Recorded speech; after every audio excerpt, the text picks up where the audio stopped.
हरे कृष्णा। आज की इस क्लास में सभी भक्तों का स्वागत है। हम कीर्तन से स्टार्ट करेंगे। जय राधा माधव कुंज बिहारी, जय गोपी जन वल्लभ गिरिवरधारी,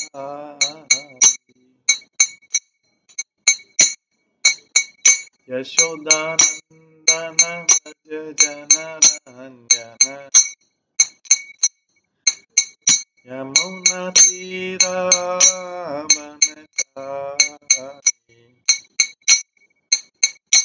जय राधा माधव कुंज बिहारी। हरे कृष्णा कृष्णा कृष्णा हरे हरे, हरे राम राम राम हरे हरे, हरे कृष्णा कृष्णा कृष्णा हरे हरे, हरे राम राम राम हरे हरे, हरे कृष्णा कृष्णा कृष्णा हरे हरे, हरे राम राम राम हरे हरे, हरे कृष्णा कृष्णा कृष्णा हरे हरे, हरे राम राम राम हरे हरे, हरे कृष्णा कृष्णा कृष्णा हरे हरे, हरे राम राम राम हरे हरे, हरे कृष्णा कृष्णा कृष्णा हरे हरे, हरे राम राम हरे हरे, जय राधा गोविंद राधे, जय राधा माधव राधे,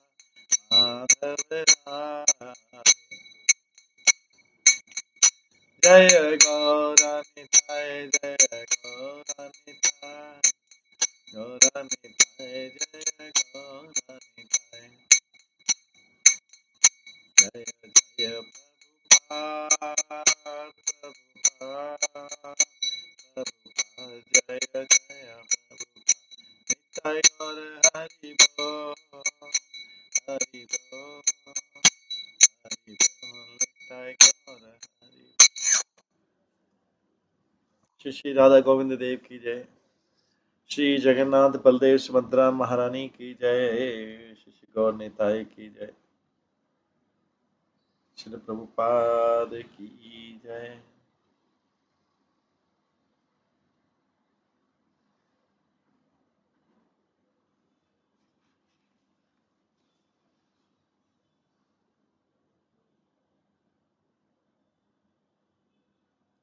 हरे कृष्णा।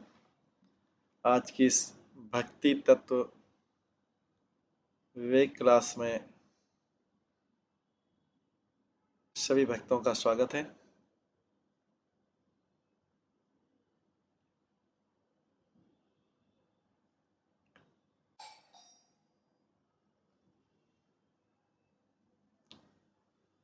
कल हम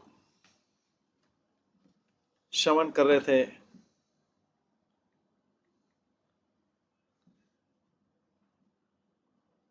इस भक्ति तत्व क्लास के बारे में। चैतन्य महाप्रभु ने जो भक्ति की परिभाषा दी है,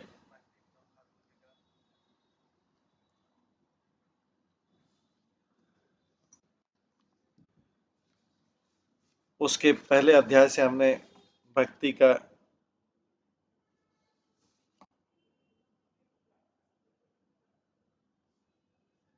उसमें हमने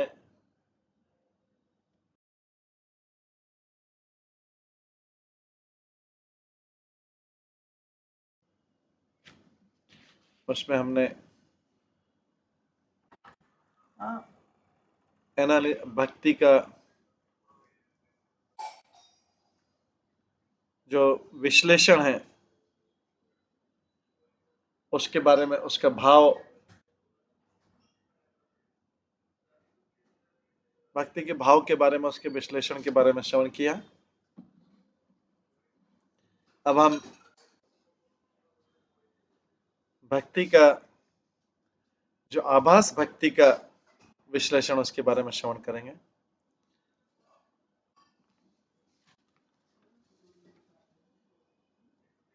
कल हमने शुद्ध भक्ति के बारे में मुख्य श्रवण किया। उसके बाद साथ साथ दूसरे अध्याय में आभास भक्ति का विश्लेषण है। यद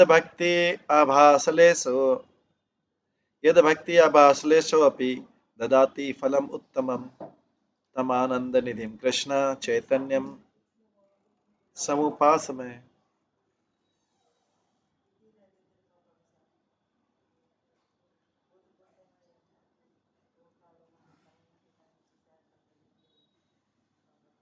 मैं कृष्ण चैतन्य की पूजा करता हूं जो आनंद के सागर हैं। एक छोटा सा पार्टिकल भी, जो भक्ति आभास का छोटा पार्टिकल भी है,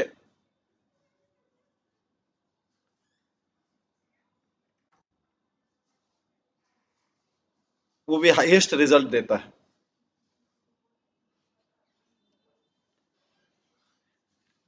तो भक्ति आभास को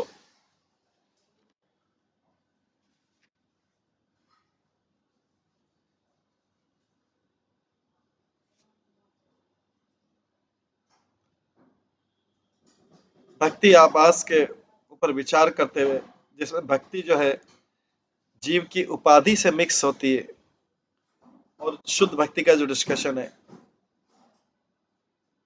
जिसमें भक्ति की उपाधि,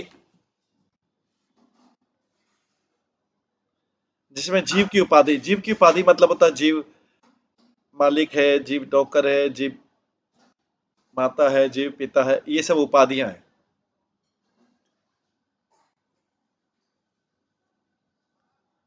भक्ति के आभास में उपाधियां मिक्स रहती है कि जीव की उपाधि, लेकिन जो शुद्ध भक्ति है उसमें जीव की उपाधि, उसका डेजिग्नेशन है, उसकी पदवी सम्मिलित नहीं रहती उसमें।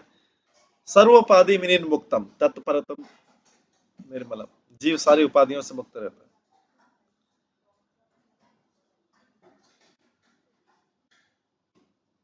है।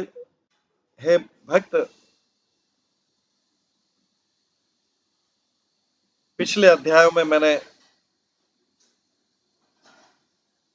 शुद्ध भक्ति की मुख्य और द्वितीय विशेषताओं का श्रवण किया।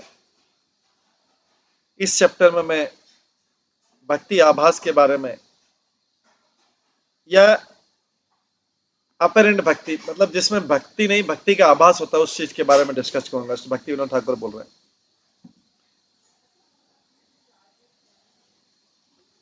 कुछ डिग्री तक भक्ति की सेकेंडरी कैरेक्टरिस्टिक, द्वितीय विशेषताएं डिस्कस किया गया था। भक्ति आभास जो है वो भक्ति की द्वितीय विशेषताओं में है।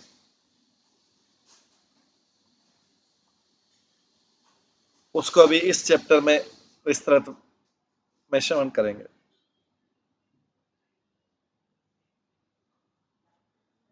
पहले ये बोला गया था कि भक्ति जो है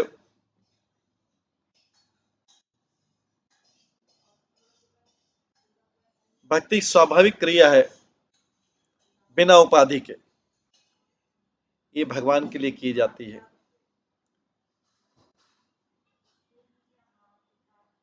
भगवान जो है ग्रेट कॉन्शियस एंटिटी है।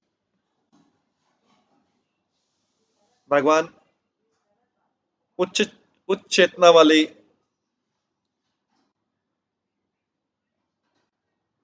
भगवान जो है उच्च चेतना वाले भगवान का उच्च चेतना का अस्तित्व है, जबकि जीव का स्मॉल चेतना का अस्तित्व है। जीव की दो अवस्था होती है, मुक्त और बद्ध। जो मुक्त जीव है वो भौतिक संबंधों से फ्री रहता है, मुक्त रहता है और अपने शुद्ध चेतना में स्थित रहता है, स्वरूप में स्थित रहता है। इसलिए इस अवस्था में कोई उपाधि नहीं रहती। और इस प्रकार से भक्ति की जो सेकेंडरी कैरेक्टरिस्टिक है उसकी आवश्यकता, भक्ति की जो सेकेंडरी कैरेक्टरिस्टिक है, द्वितीय विशेषता है, उसकी कोई जरूरत नहीं। ये मुक्त जीव है। लेकिन बद्ध जीव जो रहता है, बद्ध अवस्था में जीव अपना बद्ध अवस्था में जीव अपना मूल स्वभाव भूल गया होता है। शुद्ध अवस्था में, मुक्त अवस्था में जीव को अपना शुद्ध चेतना और शुद्ध अस्तित्व याद रहता है। लेकिन इसमें अपना बद्ध अवस्था में जीव जो है अपना आध्यात्मिक स्वभाव भूल गया होता है, अपने आप को स्थूल और सूक्ष्म शरीर समझता है और इस प्रकार से जीव एक नया डिस्टॉर्टेड अपनी जीव स्वीकार करता है, एक नया और डिस्टॉर्टेड परिचय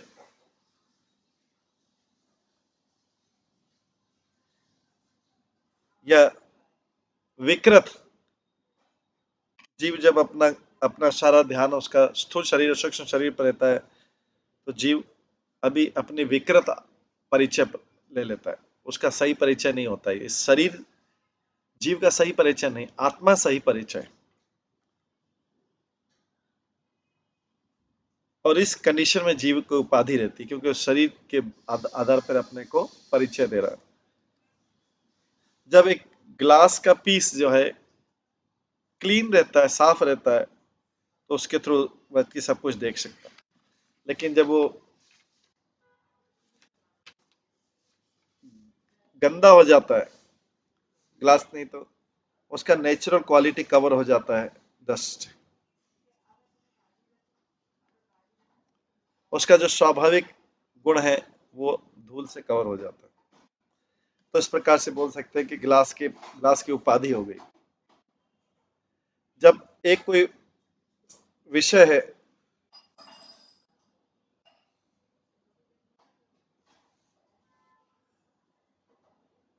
जब कोई ऑब्जेक्ट है, जब कोई विषय है, कोई वस्तु है, कवर हो जाती है किसी कवरिंग से, तो उसको बोलते हैं उपाधि।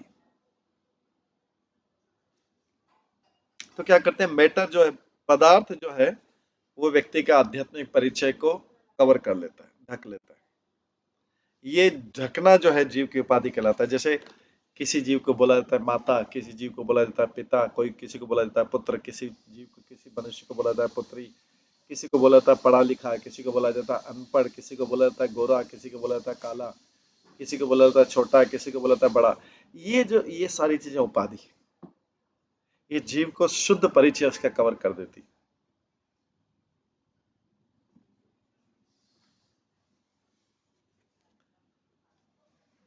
तो इसलिए बोला गया है भागवतम में, भयम द्वितीय भयम द्वितीया भिन्निविषेत् स्याद् ऐषाद् अपेतस्य विप्रयो स्मृतः तं मायतो बुद्धा आद् अब्जातम भक्ति केशयम गुरुदेव ते आत्मा। जो जीव भगवान से विमुख हैं उनके लिए संसार है। जो जीव भगवान से विमुख उनके लिए संसार है। उसमें उनका परिचय रहेगा, उनका शरीर रहेगा, लेकिन जो है उनका जो है सोल से कोई सोल से कोई परिचय नहीं, क्योंकि वो अपने आप को सोल का जो कवर है श, शरीर, उससे आपकी पहचान करते हैं। ये भगवान की माया से है। इसलिए जो इंटेलिजेंट लोग हैं,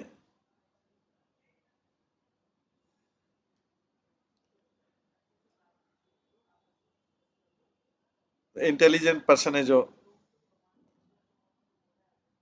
गुरु को अपना स्वामी मान के भगवान की शुद्ध भक्ति करना चाहिए उसे, तभी वो बाहरी कवरिंग से, बाहरी आवरण से अपने को हटा सकता है। इस जो ऊपर श्लोक है, इसका अर्थ इस प्रकार है, जीव का नित्य धर्म क्या है? कृष्ण में अपने आप को डुबोए रखना। कृष्ण है पूर्ण चेतन, पूर्ण चेतन है, पूर्ण चेतना में, लेकिन भगवान से विमुख होने पर जीव जो है, जीव के अंदर भय उत्पन्न हो जाता है और स्मृति विस्मृति हो जाती। भगवान के विमुख होने से जीव के अंदर क्या होता है? भय और विस्मृति उत्पन्न हो जाती है। भगवान की जो भौतिक शक्ति है, भगवान की जो भौतिक शक्ति, वो भौतिक ब्रह्मांड के बारे में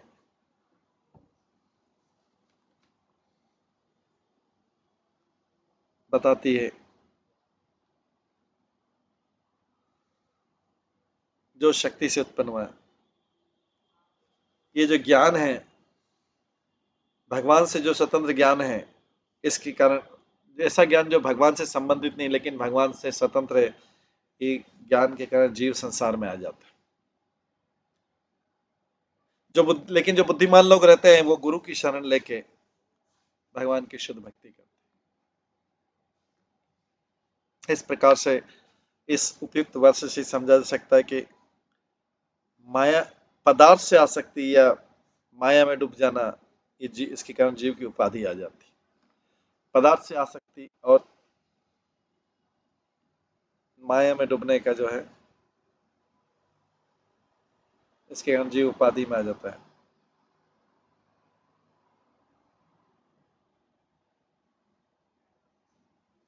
तो उपाधियों में जीव की भक्ति बहुत इजी हो जाती है। उपाधि उपाधि में जीव की भक्ति इजीली डिस्टॉर्ट हो जाती है, विकृत हो जाती है, बहुत सरलता से विकृत हो जाती है जीव की,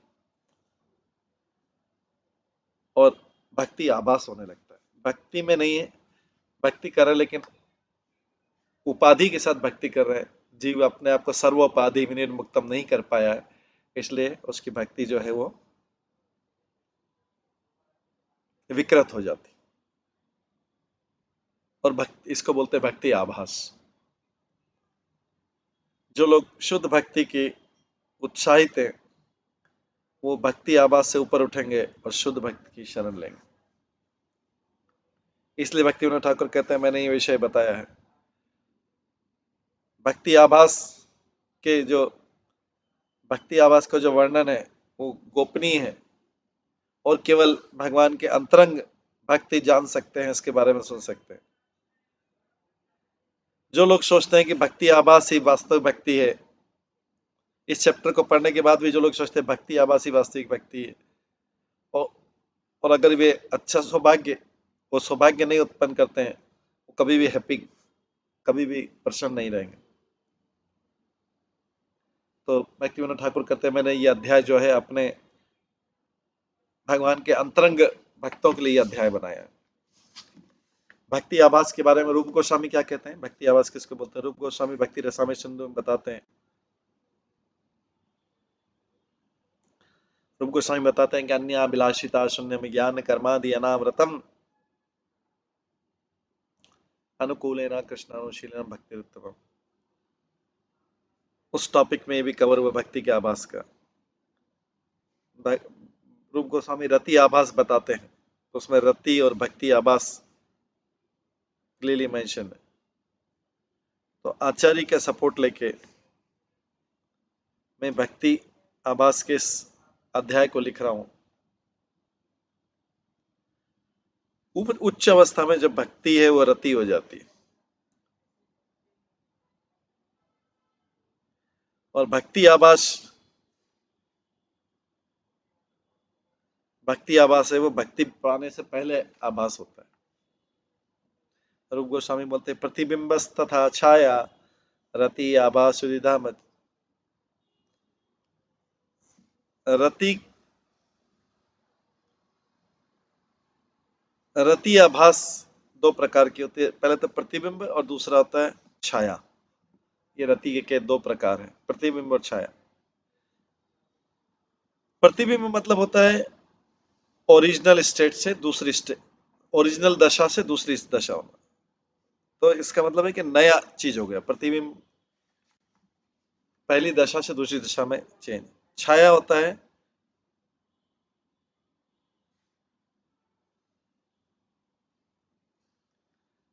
किसी दूसरे वस्तु का शरण लेना,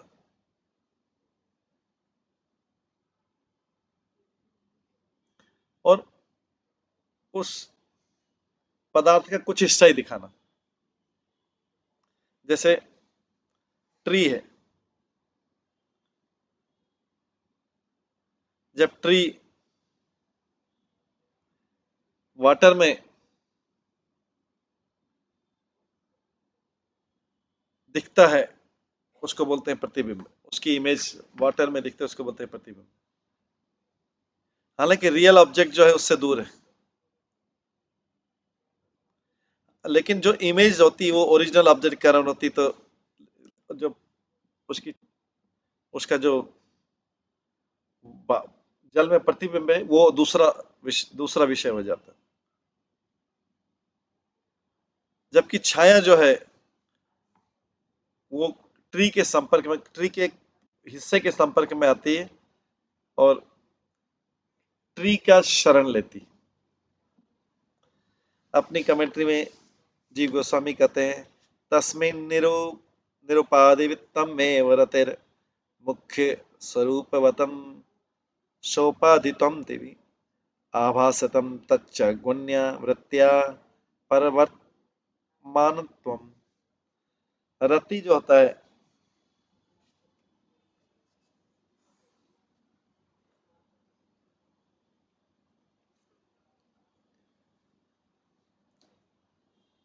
रति में भौतिक आनंद के लिए कोई प्रेरणा नहीं रहती या मुक्ति के लिए। वो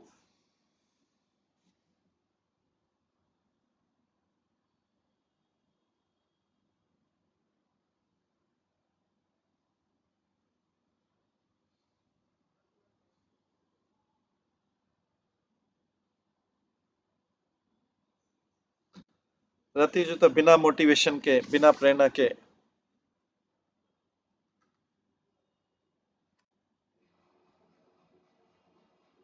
मतलब उसमें भौतिक आनंद की कोई प्रेरणा नहीं रहती और मुक्ति की कोई प्रेरणा नहीं रहती। जबकि आसक्ति जो है,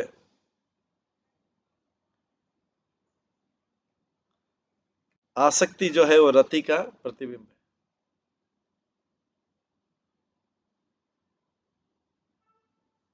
जो भक्ति का डायरेक्ट स्वरूप है उसको बोलते हैं मेन और प्राइमरी, और इनडायरेक्ट को बोलते हैं सेकेंडरी।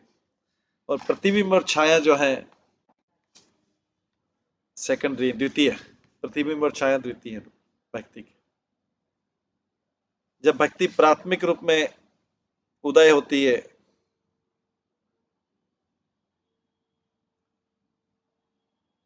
तो प्रतिबिंब और छाया नहीं हो सकते।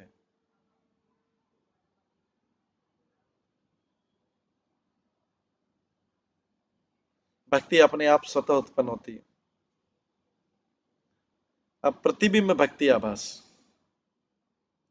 पहले प्रतिबिंब भक्ति आभास को डिस्कशन किया जाएगा। इसके तीन प्रकार होते हैं। भक्ति आभास, इसमें ये निराकार ज्ञान से ढकी रहती है। भक्ति आभास जो बहिर्मुख भौतिक कर्मों से डूबी रहती है, और भक्ति आभास भक्ति को गलत तरीके से समझ। तो पहले भक्ति आभास, भक्ति आभास जो होता है मतलब भक्ति जो है निराकार ज्ञान से कवर रहती है। जब भक्ति का निराकार ज्ञान से कवर रहती है तो ये इसका द्वितीयक रूप होता है भक्ति का, यह बाधित रूप होता है, इसमें बाधा वाला रूप है। जिसको स्वरूप सिद्ध भक्ति का टेस्ट लग गया है उसके लिए ये जो निराकार ज्ञान है ये एक बाधा है। इस बाधा के कारण भक्ति को अपने प्राथमिक रूप में देखना संभव नहीं। निराकार ज्ञान जो है ये बताता है कि इस जगत में कोई वैरायटी नहीं है, या आध्यात्मिक जगत में कोई वैरायटी नहीं है, और जो वैरायटी केवल भौतिक जगत में ही है।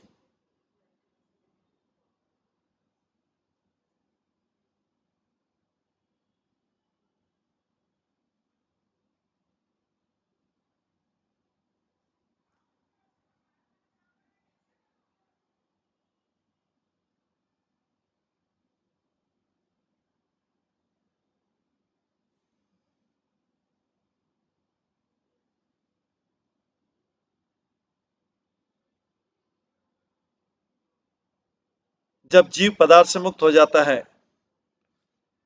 तो वो निराकार ब्रह्म में विलीन हो जाता है। जहां पे भी निराकार ज्ञान है वहां पे भक्ति नहीं। कृष्ण की सेवा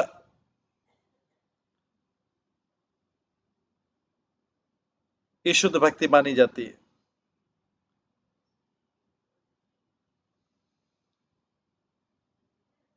लेकिन ज्ञान की अवस्था में ऐसी शुद्ध भक्ति संभव नहीं है।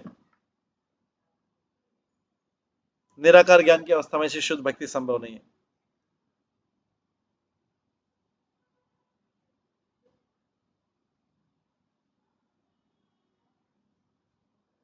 जब कोई व्यक्ति निराकार ज्ञान की अवस्था में होता है वो कृष्ण को कैसे समझ सकता है?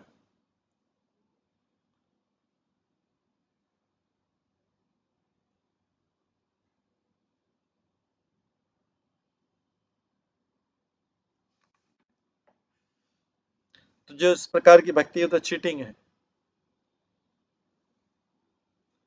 इस अवस्था में व्यक्ति, इस सिद्धांत के अनुसार व्यक्ति भक्ति को नित्य विधि स्वीकार नहीं करता है। वो सोचता है, वो क्या सोचता है?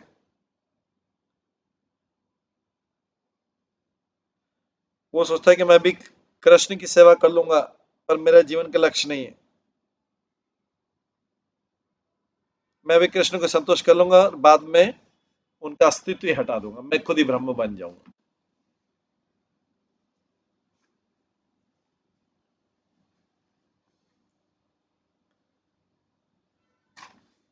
आश्रम बिता निर्वही रति लक्षण लक्षित भोगपवर्ग सख्यांश व्यंजक प्रतिबिंबित कहा।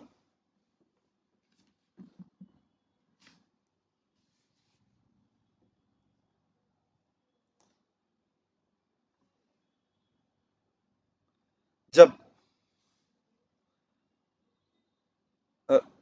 रति के कुछ आभास के गुण हैं और साथ में एंजॉयमेंट, भोग की और मोक्ष की इच्छा है, इसको बोलते हैं प्रतिबिंब। प्रतिबिंब रति आभास। जब किसी रति में, किसी भक्ति में भोग की इच्छा है, मुक्ति की इच्छा है, इसको बोलते हैं प्रतिबिंब भक्ति, प्रतिबिंब रति आभास।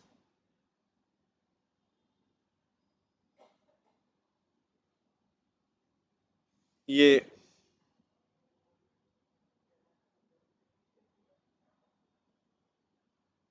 प्रतिबिंब रति आभास से जो भोग और मुक्ति के लक्ष्य को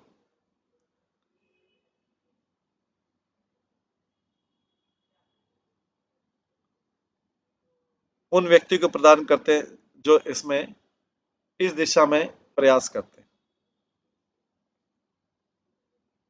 ऐसे व्यक्तियों की आंखों में आंसू भी आते हैं कई बार, और शरीर के रोए भी खड़े हो जाते थे, बट ये जो रति है ये रति का आभास है, वास्तव में ये रति नहीं है।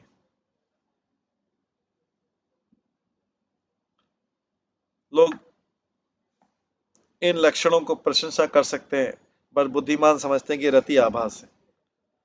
ये जो आध्यात्मिक आनंद के दो कारण हैं। पहले तो व्यक्ति जो है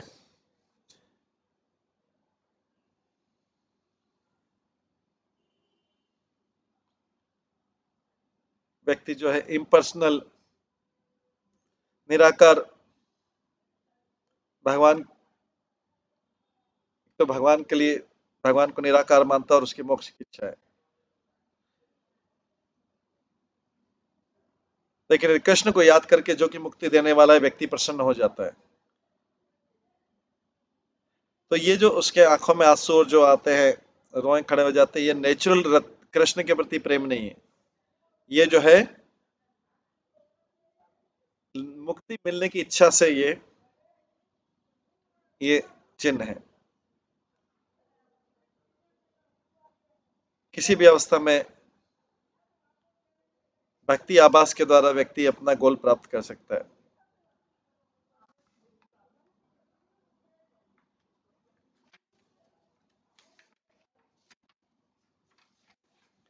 आगे है, वाराणसी निवासी कश्चित् आयं व्यवहारं हरेश्चरितं यति गोष्ठयम् उत्पुल्लकः सिंचति गन्धद्वयम् अश्रु। जब जब कोई व्यक्ति जो वाराणसी में रह रहा है, उसकी प्रशंसा होती है,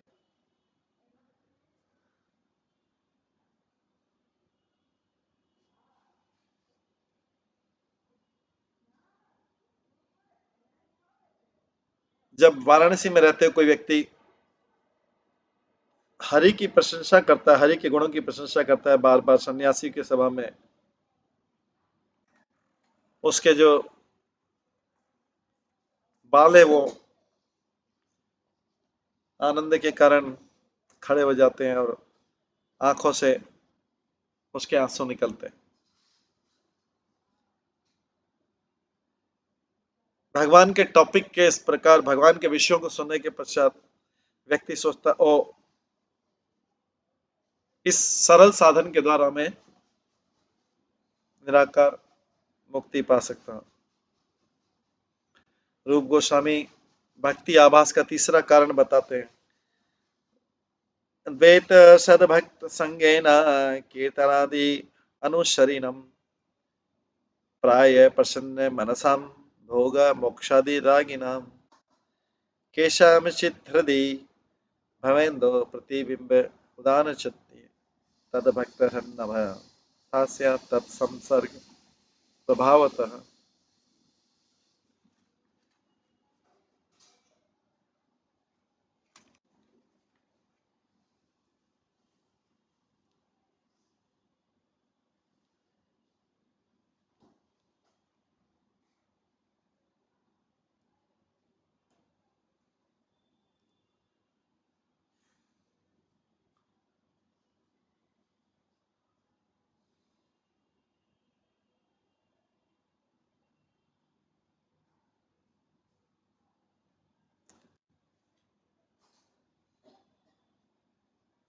तो ये जो भाव का चंद्र रूप है,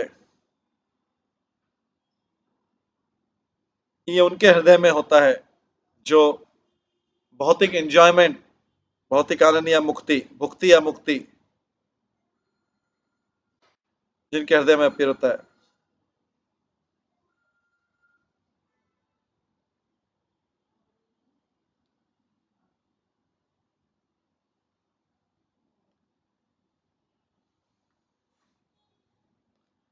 बट ऐसे लोग कुछ संतुष्ट हो जाते हैं भक्ति के अंगों को करके, भक्ति के अंगों का अनुसरण करके कुछ संतुष्ट हो जाते हैं। कभी कभी उनका वास्तविक भक्तों से संयोग हो जाता है।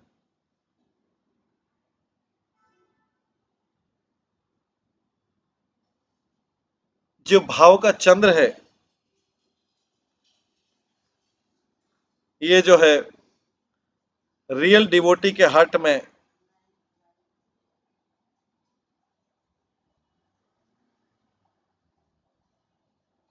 ये भाव का चंद्र है जो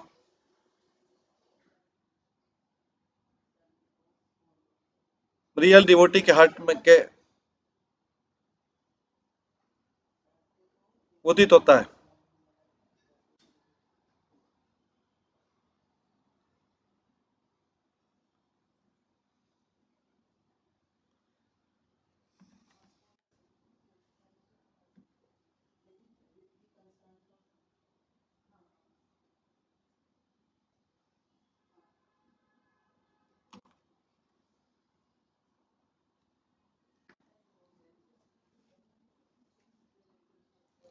टीयर्स जो होते हैं, टीयर्स इम्पर्स निराकारवादियों के आंखों में टीयर्स नहीं आते हैं, ज्ञान और वैराग्य से टीयर्स नहीं आते, इससे हार्ड हार्ड हो जाता है, इसके हृदय हार्ड हो जाता है और भक्ति की क्वालिटी चली जाती है।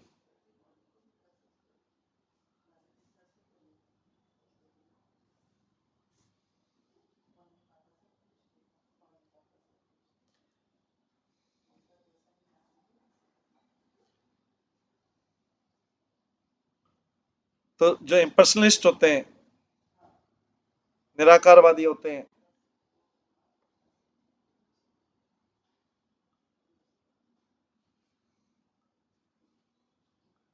टीयर्स डिफिकल्ट होते हैं निराकारवादी के लिए, क्योंकि ज्ञान और वैराग्य से हृदय कठोर हो जाता है और उसके कारण भक्ति की क्वालिटी चली जाती है। भक्ति सॉफ्ट है, बाय नेचर भक्ति सॉफ्ट है।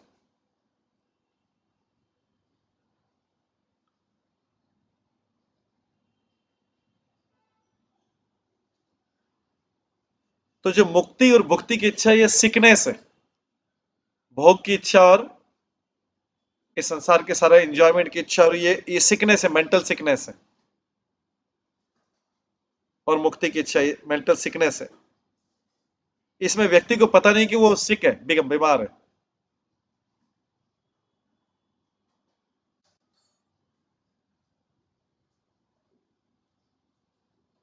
लेकिन ये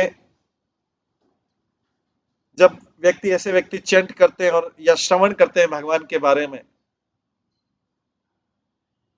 उनका हृदय जॉयफुल हो जाता है हियरिंग एंड चैंटिंग से, श्रवण कीर्तन से।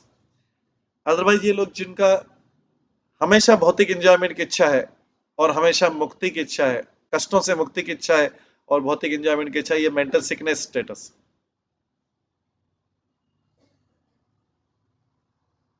लेकिन ऐसे लोग जब चैंटिंग और हियरिंग करते हैं तो उनका हृदय जो है चैंटिंग हियरिंग के कारण, श्रवण ध्यान पूर्वक श्रवण करने के कारण, चैंटिंग करने के कारण जॉयफुल होता है।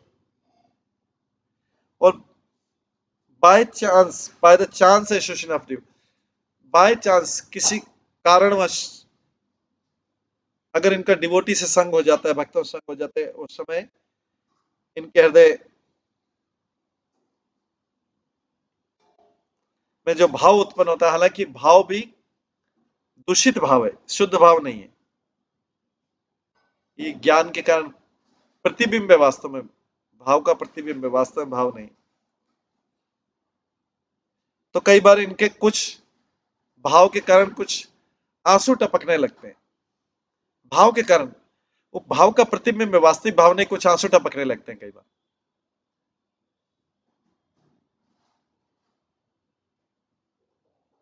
लेकिन ये वास्तविक नहीं है, ये वास्तविक भक्ति या प्रेम के कारण नहीं है, ये उनको आभास हुआ जो उसके कारण।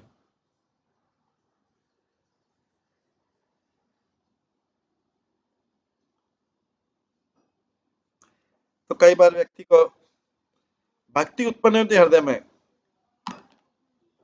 ये जो इम्पर्सनल ज्ञान से भक्ति उदित नहीं होती, बट कभी बार भक्ति का आभास होता है कि हम भक्ति कर रहे हैं, भक्ति का ऐसा आभास होता है। तो ये भक्ति, पहला तो भक्ति आभास कर्म के द्वारा, दूसरा है भक्ति आभास भौतिक कर्म से ढकी हुई। कई बार भक्ति जो भौतिक कर्मों से ढकी हुई है, तो भक्ति का आभास होता है कि हम भक्ति कर रहे हैं, लेकिन वास्तव में सांसारिक कर्म कर रहे हैं।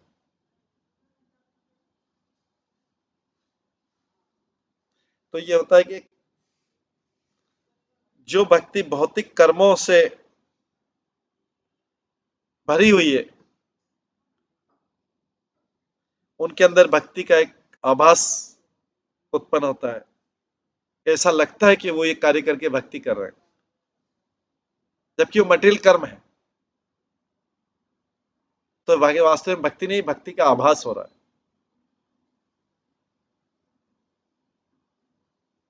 इसके कारण क्या होता है, ये कवरिंग जब टेस्ट और टेस्टर, स्वाद आस्वाद और आस्वाद कराने वाला इसकी तरफ जाती है, तो इससे मन में, हृदय में प्राथमिक भक्ति, जो मेन भक्ति, वो निकल जाती है। केवल भक्ति का आभास आभास रह जाता है। तो कर्म में वर्ण के अनुसार कर्म, आश्रम के अनुसार कर्म, अष्टांग योग के अनुसार कर्म है। और ये कर्म ड्यूटी दो प्रकार के होते हैं, नित्य कर्म और नैमित्तिक कर्म। मतलब कई रोज तो डेली के कर्म जो होते हैं भौतिक कर्म, और कई बीच बीच में करते होते हैं। तो इन कर्मों से अगर अच्छी तरह किया तो पुण्य हो सकता है।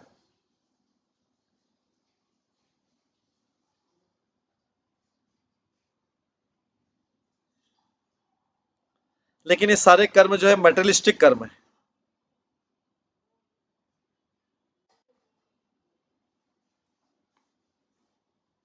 तो जैसे संध्या वंदना, हर संध्या पे जब हर संध्या मतलब 3 संध्या जो भगवान की पूजा करना, ये करना, ये नित्य कर्म है। और इसमें कुछ अगर उसको भक्ति के, भगवान की प्रसन्नता के लिए जाए तो ये भक्ति कहलाएगा, नहीं तो ये पूजा अर्चना भी भौतिक कर्म हो जाएगा। भक्ति का आभास होगा अगर ये भी भगवान की प्रसन्नता के लिए नहीं हो।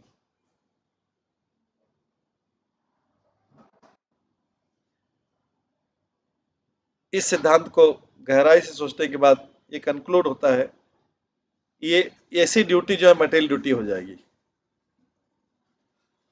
संध्या वंदन में मटेरियल ड्यूटी हो जाएगी अगर वो जस्ट संध्या वंदन करने के लिए की जा रही, एज ए बर्डन या एज ए ड्यूटी की जा रही, जिसमें भगवान के प्रति सेवा भावना नहीं, ये भी मटेरियल एक्टिविटी हो जाएगी।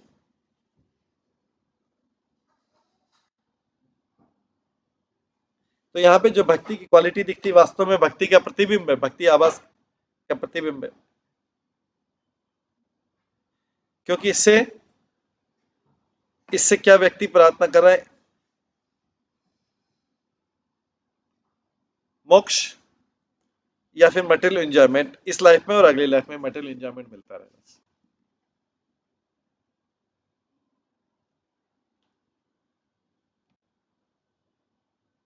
इसके बाद आगे भक्ति विनोद ठाकुर बताते हैं, कर्म और साधना भक्ति कई बार एक जैसे दिखाई देते हैं, बट अलग है वास्तव में, कर्म और साधना भक्ति। तो कई लोग सोचते हैं कि भक्ति के जो अंग है, जैसे श्रवण करना, कीर्तन करना, ये वास्तव में कर्म है। कई लोग ऐसा सोचते हैं कि ये कर्म है, श्रवण करना, कीर्तन करना।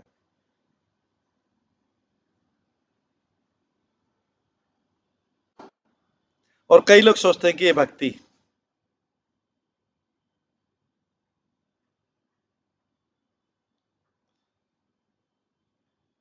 तो जो सत्य की अवहेलना करना है, हमेशा सत्य की उपेक्षा करना, यही कारण है ऐसे गलत निर्णयों का। ऐसे गलत निर्णयों का यही कारण है, क्या, सत्य की उपेक्षा करना। अगर इस संसार में सबसे कोई बिटर चीज है, सबसे कड़वी चीज है, तो कड़वा फल नहीं है।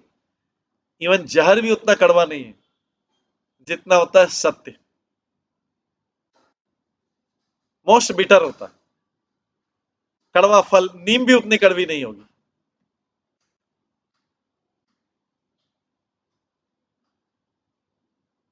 नीम भी उतनी कड़वी नहीं होगी जितना होता है सत्य। व्यक्ति उसको इसलिए नहीं स्वीकारता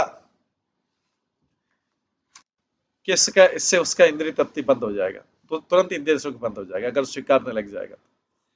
इसलिए उसको जुटलाता रहता है, जुटलाता रहता है पूरा जीवन भर, जिससे क्या है कि वो कल्पना, ड्रीम में जीता रहता है। क्योंकि सत्य तो रियलिटी है, वास्तविकता है सत्य तो, और सत्य का सामना करना पड़ता है। मृत्यु भी सच है। लेकिन कई सोचते हैं मृत्यु का भय, मृत्यु का भय, मृत्यु का भय, मृत्यु तो काल्पनिक नहीं है। हजारों लोग मर रहे हैं, डेली मर रहे हैं हजारों लोग, तो इसमें क्या झूठा है, ये तो सत्य है। लेकिन व्यक्ति उसको सताने से, अरे हमें मृत्यु से क्यों डरना चाहिए, क्यों डरना चाहिए हमें मृत्यु से। नहीं नहीं नहीं, हम नहीं डरेंगे, हमको नहीं डरना। अरे वो तो सत्य है, उसमें क्या डरना और क्या नहीं डरना। हजारों लोग मर रहे हैं, और ऐसा नहीं कि कोई समय आने पे मरता है, कोई कोई आयु पूरी होने पे मरता है। ऐसा जरूरी नहीं कि आयु पूरी होने पे, कम आयु में मर जाते हैं, बीच की आयु में मर जाते हैं, किसी भी समय व्यक्ति की मृत्यु हो सकती है। व्यक्ति सोचता है नहीं नहीं, हमें ऐसी भयभीत वाली बात नहीं करनी। भयभीत वाली, अगर हमारा जो चेहरा है हम मिरर में देखें तो वही तो दिखाई देगा, काला है तो काला ही तो दिखाई देगा। लेकिन अगर हम सोचे कि नहीं, हमको मिरर में देखना ही नहीं अपना क्योंकि काला चेहरा, तो ये तो सच्चाई से भागना है। अरे भाई, काला चेहरा है तो मिरर में काला ही तो दिखाई देगा, उससे भयभीत होने की क्या जरूरत है? जो वास्तविकता है उससे भयभीत होने की क्या जरूरत?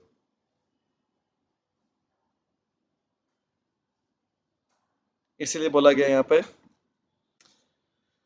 This ignorance of the truth, truth को इग्नोर करना, सत्य को बार बार इग्नोर करना, ये रूट काज है, सोल काज ऑफ इरेंट करके, उससे गलत निर्णय, व्यक्ति सारे निर्णय गलत लेते हैं।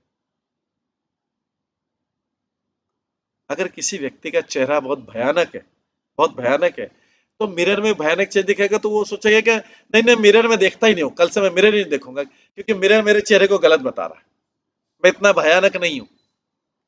अरे भाई, हो आप इतने भयानक तभी तो मिरर बता रहा है, मिरर ने अपनी तो कोई आकृति नहीं बनाई। तो जो सत्य है उसको इमीडिएटली स्वीकार करना होगा व्यक्ति को। वो सत्य से जितना भागेगा, सोचा कि सत्य मेरे को भयभीत करने वाला है, तो भय तो पीछे भागेगा, भूत की तरह पीछे भागेगा भय।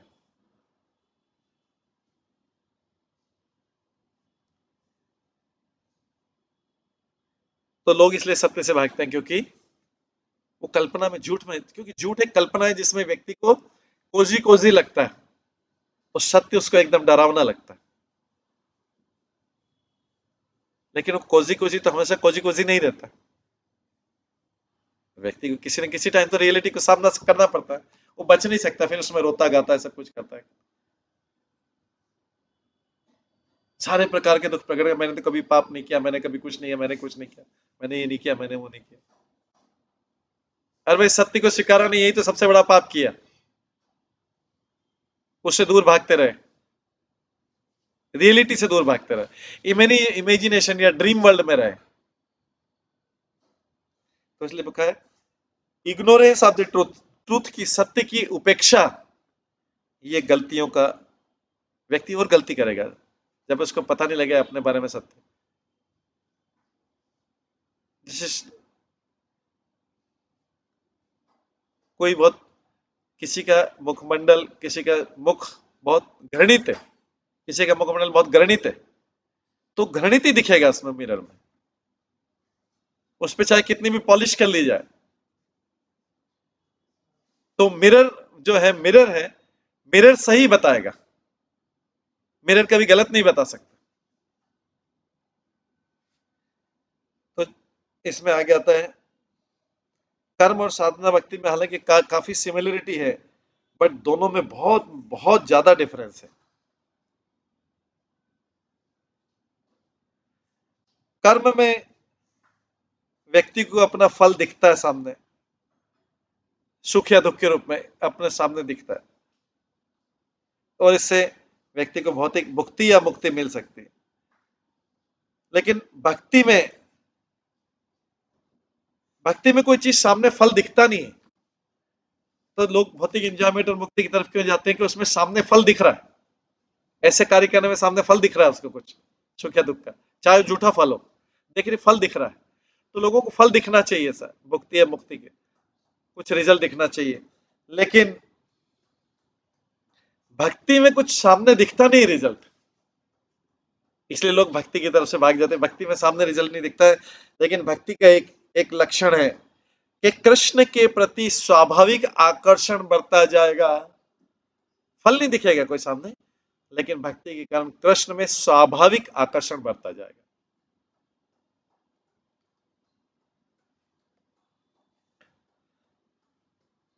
जबकि दूसरे में वो मटेरियल गेन दिखता नहीं, सामने कुछ फल आना चाहिए, सुख या दुख के रूप।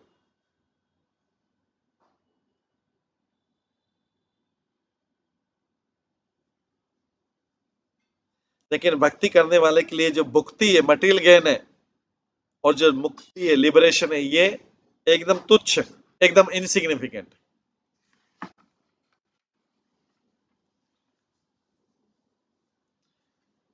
तो ऐसी सारी क्रियाएं जिससे शुद्ध भक्ति का नरिशमेंट होता है, शुद्ध भक्ति का पालन या पोषण होता है, उसको भी भक्ति बोलते हैं।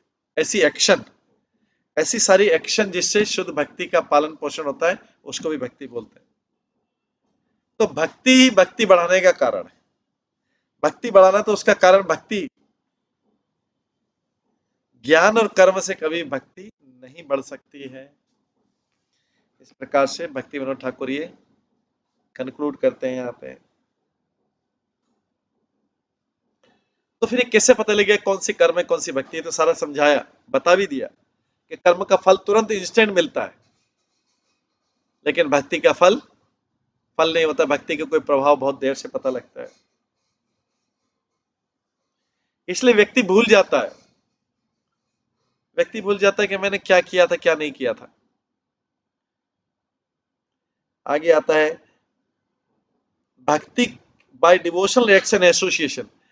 भक्ति करने से, भक्ति संबंधी कार्य करने से और भक्तों के संग से व्यक्ति कर्म और भक्ति में अंतर समझ सकता है। कर्म और भक्ति में जमीन आसमान से भी ज्यादा अंतर।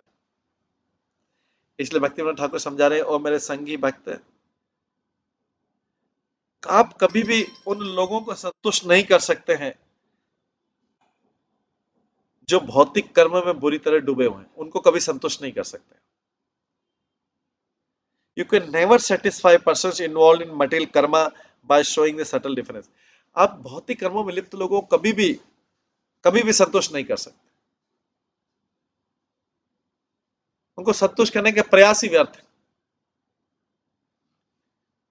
वो समझ भी नहीं पाएंगे कि साधना में और कर्म में क्या अंतर है, साधना भक्ति में और कर्म में क्या अंतर है। उनको दोनों एक जैसे लगेंगे। जब ऐसे लोग बहुत पुण्य अर्जित कर लेते हैं एक्सीडेंटल भक्ति के कारण और भक्तों के संग के कारण, तो उनका जो कर्म और ज्ञान में फेथ है वो खत्म होता जाता धीरे धीरे। कर्म में ज्ञान में फेथ की जरूरत नहीं भक्ति में। और इस प्रकार से जब कर्म और ज्ञान में उनका फेथ खत्म हो जाएगा, भक्ति में फेथ रहेगा, तो भक्ति लता जो है उदित होगी, दिखाई देगी। जब तक फेथ नहीं आता है, ये फेथ ही भक्ति लता। जब तक किसी का फेथ नहीं आता है, उसको कर्म में और भक्ति में कोई अंतर समझ में नहीं आएगा। उसके लिए जो बस जो भौतिक कर्तव्य है उसकी बोलता है यही भक्ति, यही भक्ति, इसके बिना चलेगा नहीं। ये कौन करेगा? जो मटेरियल ड्यूटीज को बताते ये कौन करेगा? भक्ति करेंगे तो सबको, सब भक्ति करेंगे, ये कौन काम करेगा?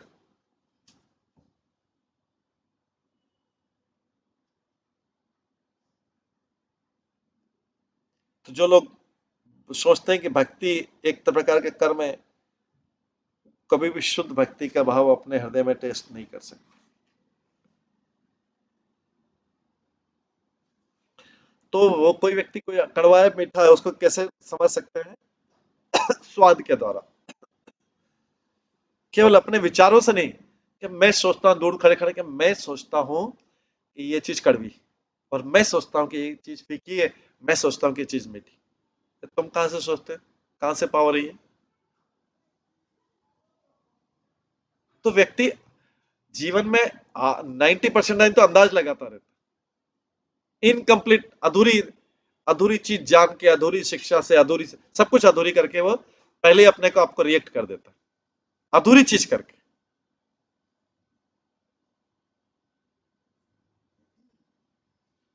तो जैसे व्यक्ति कोई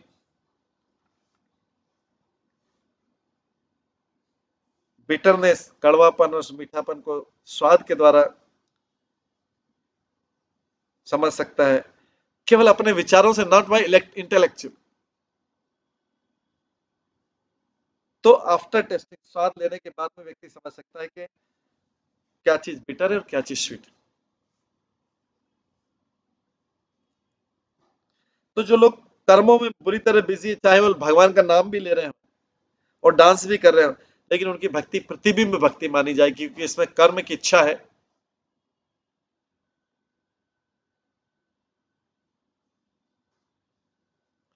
ये शुद्ध भक्ति नहीं है। कर्म और ज्ञान की इच्छा शुद्ध भक्ति नहीं है। किसी की आंखों में आंसू आ जाते हैं अचानक, या किसी के रोए खड़े हो जाते हैं, ये सब प्रतिबिंब लक्षण है। ये परमानेंट वाले नहीं है, प्रतिबिंब लक्षण। इनमें रियलनेस नहीं है।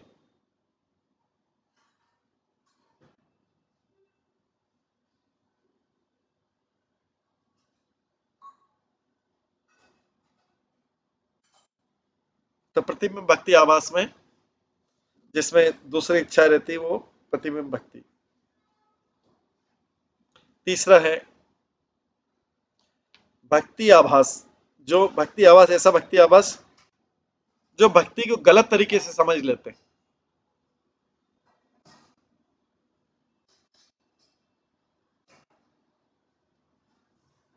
तो जैसा कि हम देखते हैं आजकल 5 डीटी पंचोपासना, जो पंचोपासना होती, 5 देवताओं की पूजा और ईश्वर परिनिधान, ये बहुत पॉपुलर है आजकल।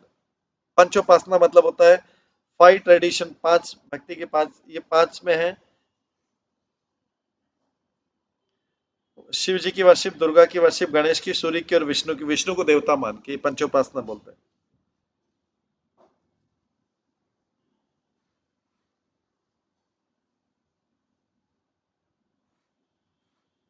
इसमें वास्तव में चारों संप्रदाय के में से कोई भी भक्ति की विधि नहीं। रामानुजा, माधवा, विष्णुमूर्ति, निम्बार्का, ये 4 ऑथराइज संन्यास, ऑथराइज विधियां हैं। श्री ब्रह्म रुद्र सनक चरवत चत्वारः संप्रयातिना। 4 जो संप्रदाय हैं वो है लक्ष्मी श्री संप्रदाय, ब्रह्म संप्रदाय, रुद्र संप्रदाय, कुमार संप्रदाय। और आगे लेके संप्रदाय विहीन ये मंत्र ते निष्फलमत। मंत्र का अगर किसी से रिसीव किए गए, ऑथराइज संप्रदाय से रिसीव किए गए, तो वो प्रभाव करेंगे। अगर मंत्र जो है ऑथराइज या प्रामाणिक संप्रदाय से नहीं लिए गए तो वो कोई काम नहीं करे।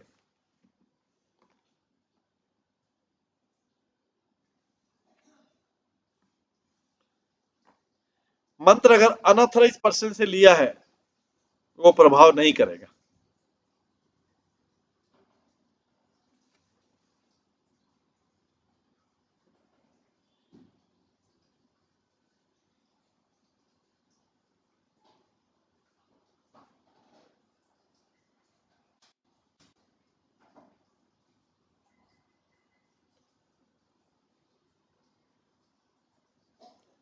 तो जो पंचोपासना वाले विष्णु वर्षिपर विष्णु के हैं, लेकिन उसमें उसके बाद देवी देवता की पूजा कर रहे हैं, तो ये भक्ति का आभास है। ये भक्ति का पूरा इफेक्ट नहीं देता। अगर किसी व्यक्ति में आंखों में ऐसे आंसू दिखे, कई बार व्यक्ति भौतिक रूप से इमोशनल हो जाता है, आंखों में आंसू हो जाते, तो उसको सोचते भक्ति का आनंद है ये वास्तव में प्रतिबिंब है भक्ति का। वो कोई भौतिक आनंद मिल गया या फिर कष्टों से छुटकारा मिल गया।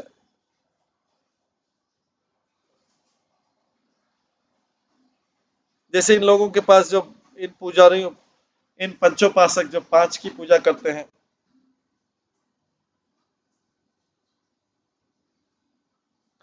इमेजिनरी डीटे से, काल्पनिक विग्रहों से, और जो योगी लोग हैं भगवान के विराट रूप का सपोर्ट लेते हैं और हिरण्यगंडे रूप का स्वरूप लेते हैं, वे अपने आंसू बहाते हैं। ये भी प्रतिबिंब भक्ति आवास, ये भी जो है प्रतिबिंब भक्ति आवास आभास। इस प्रकार से हम अलग अलग प्रकार के प्रतिबिंब भक्ति, छाया भक्ति, ये सब कर रहे हैं। ये भक्ति विनोद ठाकुर, भक्ति सिद्धांत ठाकुर ये सारी चीजें एक्सपोज कर देते हैं, सारे ढोंग को एक्सपोज कर देते हैं और रियल चीज बताते हैं, ट्रूथ ही है।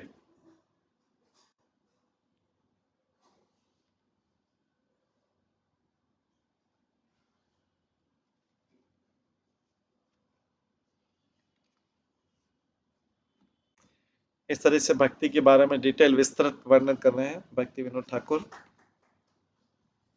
अभी समय हो गया है तो हम इसको यहीं पे विराम देते हैं। इस अगला जो टॉपिक है वो कल की क्लास में श्रवण करेंगे। हरे भक्ता हरे कृष्णा। सभी भक्तों का बहुत बहुत धन्यवाद। सभी भक्तों के लिए एक बार हरे कृष्ण महामंत्र का जप करते हैं। हरे कृष्णा कृष्णा कृष्णा हरे हरे, हरे राम राम राम हरे। श्री भक्ति भक्ति तत्व विवेक की जय। श्रील भक्ति विनोद ठाकुर की जय। श्रील प्रभुपाद की जय। हरे कृष्ण।